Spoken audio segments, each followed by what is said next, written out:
اعوذ باللہ من الشیطان الرجیم، بسم اللہ الرحمن الرحیم۔ السلام علیکم، کیا حال ہے آپ سب کا؟ آئی ہوپ آپ سب ٹھیک ہوں گے، خیر و عافیت سے ہوں گے اور اپنے گھر والوں کے ساتھ خوش ہوں گے۔ تو دوستوں، آج کا ہمارا ٹاپک ہے کیا مرد اور عورت کے کام ڈیوائیڈڈ ہیں؟ اس کے بارے میں تھوڑی سی آج ہم بات کریں گے۔ ہماری سوسائٹی اور کلچرل ویلیوز میں مردوں اور عورتوں کے کچھ کام ڈیوائیڈڈ ہیں، تو کیا ہمارے دین میں بھی ایسا ہی ہے؟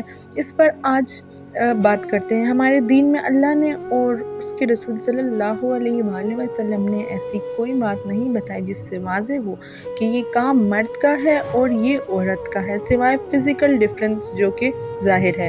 عورت اولاد کو پیدا کر سکتی ہے جبکہ آدمی نہیں کر سکتا۔ اس کے علاوہ فزیکل ڈفرینسز ہیں، لیکن اس کے بغیر اور کوئی ڈفرینس نہیں ہے۔ کچھ خوبیاں عورتوں میں زیادہ ہوتی ہیں اور کچھ مردوں میں، ایسا ممکن ہے، لیکن ہوتی دونوں میں سیم ہے، ٹھیک ہے؟ اسی لیے ایجوکیشن ہو، جابس ہوں، کوئی کام ہو، فیصلے ہوں، ہر کام میں عورتوں اور مردوں دونوں حصہ لے سکتے ہیں۔ گھر کے کام کس نے کہا کہ عورت کے لیے مختص ہیں؟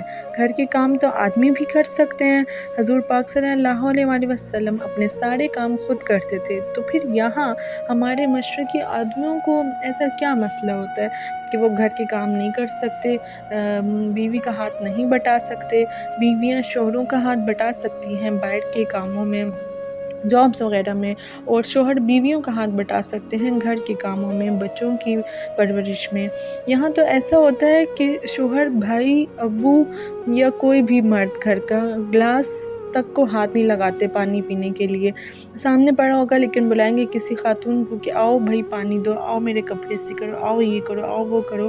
ایون کہ خواتین باہر کا بھی کام کر رہی ہوتی ہیں اور گھر کی بھی ذمہ داری اکیلے سنبھال رہی ہوتی ہے، یہاں تک ہوتا ہے۔ تو اس سے تو میرے نبی سے بڑھ کر تو کوئی نہیں ہے نا۔ تو سوسائٹی اور کلچرل ویلیوز ایک طرف اور میرے اللہ اور اس کا رسول ایک طرف، تو یقیناً میں اگر ہوں کسی جگہ پر تو میں اللہ کی رضا کو پریفر کروں گی، لوگوں کی رضا کو نہیں، کیونکہ مجھے اللہ تعالیٰ کو راضی کرنا ہے اور اسی کے لیے مجھے اس دنیا میں بھیجا گیا ہے۔ تو آپ میں سے ہر کوئی سمجھدار ہے، اور مومن کے بارے میں اللہ تعالیٰ کہتا ہے کہ مومن عقل مند ہوتا ہے، تو ہر کوئی اس بات کو سوچے سمجھے اور اپنے آس پاس رہنے والی خواتین کے لیے آسانیاں کرے اور اپنے آس پاس رہنے والے مردوں کے لیے بھی آسانیاں کرے۔ یقیناً دونوں ایک دوسرے کا ہاتھ بٹائیں گے تو تبھی معاشرہ اچھے سے چل سکے گا۔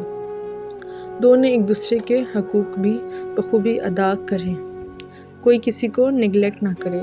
تو آئی ہوپ کہیں نہ کہیں میں اپنا میسج کنوے کر پا رہی ہوں، آپ سمجھ جائیں تو خوب ہے، اور اگر نہ سمجھیں تو اللہ تعالیٰ توفیق دے اور راضی رہے ہم سب سے، آمین۔